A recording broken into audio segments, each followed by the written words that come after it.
In today's episode, we take a closer look at some of the other creatures found on Hoxxes IV, exploring the good, the bad, and the downright ugly. Within the dying planet of Hoxxes IV, an abundance of valuable rocks and stone demands to be mined. No one is better equipped to recover these minerals than the irresponsibly managed employees of the Rock Galactic Mining Corporation. Hoxxes IV's precious minerals are highly coveted by dwarves and management alike. However, they are not the only ones eagerly hoarding the planet's riches. Welcome to A Dwarf's Guide to Life in the Caves.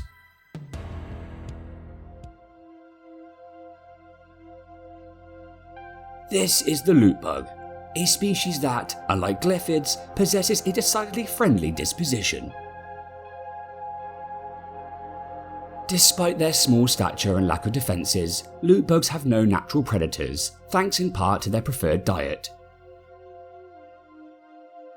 They spend their days slowly traversing the topsoil of the planet's caves, hoovering up impressive quantities of shale, nitro, and gold.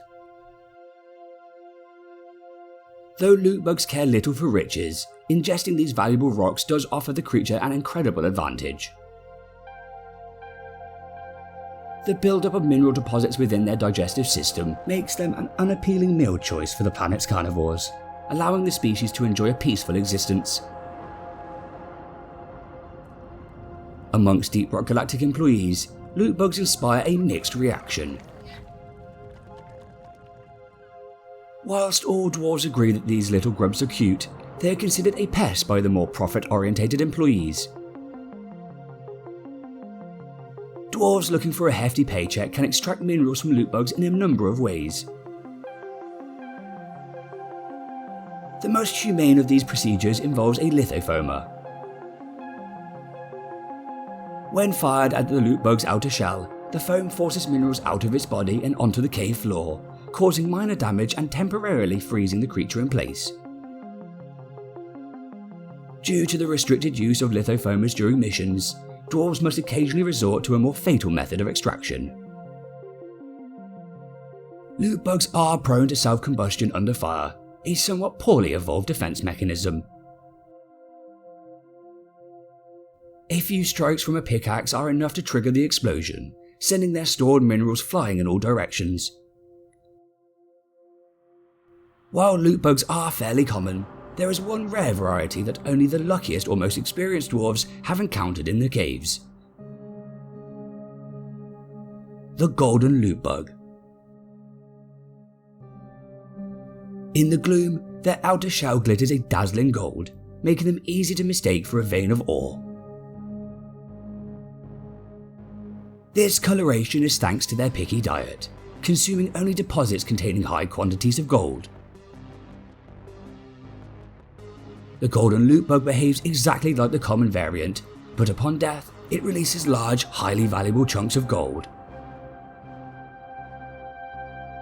The elimination of loot bugs is a controversial subject around the space rig, as many believe that these adorable creatures have earned their right to live within Hoxxes IV's caves undisturbed. Let us know your thoughts in the comments.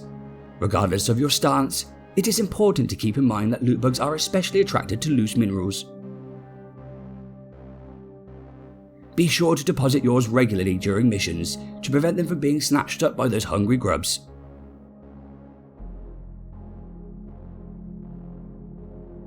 Another creature dwarves could encounter within any of Hoxxes IV's caves is the Huuli Hoarder. Affectionately dubbed the clown car by Deep Rock employees, this species is an incredibly rare encounter, but one that proves highly fortunate for dwarves. As they graze on the sparse vegetation clinging to the cave walls, their soft bodies brush against the rock, dislodging minerals that then become embedded in their skin. Over time, a Huuli Hoarder's body becomes encrusted with jewels, making them clumsy and unbalanced. Concentrating fire on the creature's fleshy bulk will release the precious minerals from their body, a task that is easier said than done. On spotting a threat, These skittish creatures will bolt at high speeds, eventually retreating underground. Dwarves will have a short window in which to act, but successfully bringing the creature down earns a hefty mission bonus for all. We got it! Huzzah! Huuli Hoarders will burrow into the ground when they are a perceived safe distance from threats, approximately 10 to 20 meters. Dwarves should work together to stay close to the Hoarder, preventing it from burrowing and giving them an opportunity to deal significant damage before it escapes. If allowed to burrow underground, Dwarves will not encounter it again, and will have to wait for their next mission to take the Huuli down.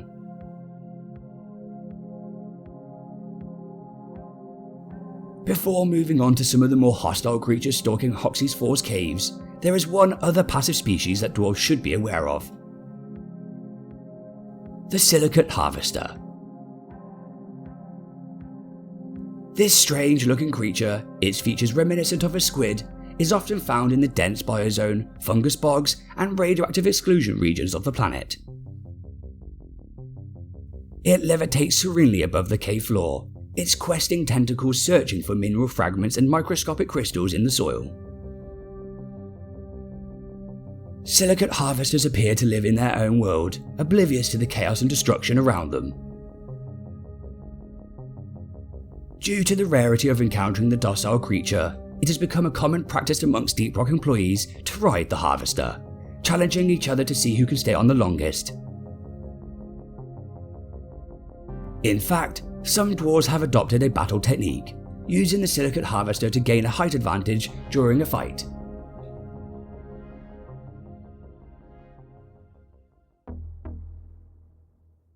If you've been keeping up with the series, you know the hostile creatures inhabiting Hoxxes IV are not about to win a beauty contest anytime soon. This is especially true for members of the Kronar genus. Starting life in the salt pits region of the planet, small groups of Kronar younglings are often encountered patrolling the caves. It is suspected that the high salt content available in this region is vital to the early development of their chitinous outer shell. Like all Kronar, the younglings' preferred method of travelling is rolling, tucking their 4 spindly legs into their body. This act of contortion offers protection from the elements as they roll, as well as defense against other hostile creatures. They possess excellent agility and mobility, charging at foes with terrifying speed.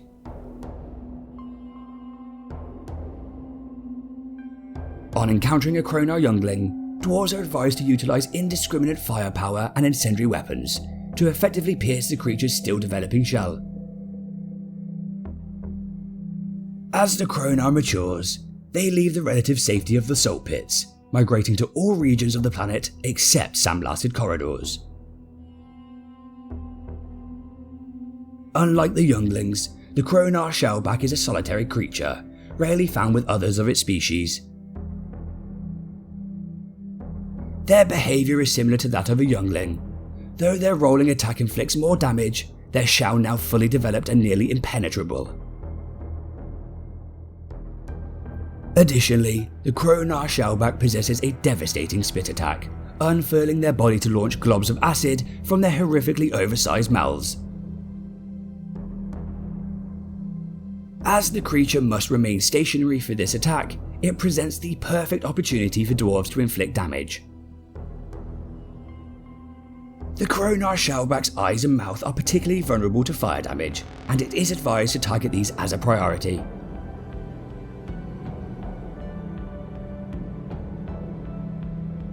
Almost every creature on Hoxxes IV is out for a dwarf's blood, but it's not only the animals that pose a threat. These are the Korlox, a cluster of sentient plants that can be found in any of the planet's caves, regardless of the region. At the centre of a Korlox grove, the Korlox Tyrant weed is an impenetrable fortress, its armoured leaves protecting the heart of the agglomeration. No amount of firepower can damage the Tyrant weed itself, but by weakening its defences, dwarves can gain that upper hand. Tall, leafy Korlox sprouts stand like stoic sentries around the weed, patiently biding their time. Dormant, that is, until something dares disturb their peace. Or, more likely, until some innocent greenbeard, his curiosity getting the best of him, unwittingly strays a little too close. Each sprout will defend the Tyrant weed aggressively, firing a barrage of highly potent acid with terrifying accuracy and range. Dwarves caught in the path of these projectiles can shoot them to counter the attack. Korlox sprouts should be targeted as a priority, as destroying them weakens the Tyrant weed, eventually forcing it to reveal the fragile heart contained within. As all greybeards know, this is the crucial moment that can turn the tide of the battle. Concentrating fire on the heart inflicts massive damage to the Korlox, though dwarves have to be quick, being sure to strike before it snaps shut again. As well as the Korlox sprout sentinels, the Tyrant weed has one more trick up its sleeve. When its health is sufficiently low, the weed raises a Korlox healing pod, restoring it up to a third of its remaining health. Healing pods are weak to melee damage, so don't be afraid to get in there and punch the rock and stone out of them. Destroying the Tyrant weed exterminates all sprouts and healing pods, so be sure to concentrate firepower on the heart where possible. Whether you're battling sentient plant life or facing the onslaught of an angry Kronar Shellback, working together with your fellow dwarves is the only way to survive the dangers of Hoxxes IV. Thanks for watching, and remember, an ale at the Abyss Bar tastes better with friends. Tip Lloyd, have fun, and as always, leave no dwarf behind.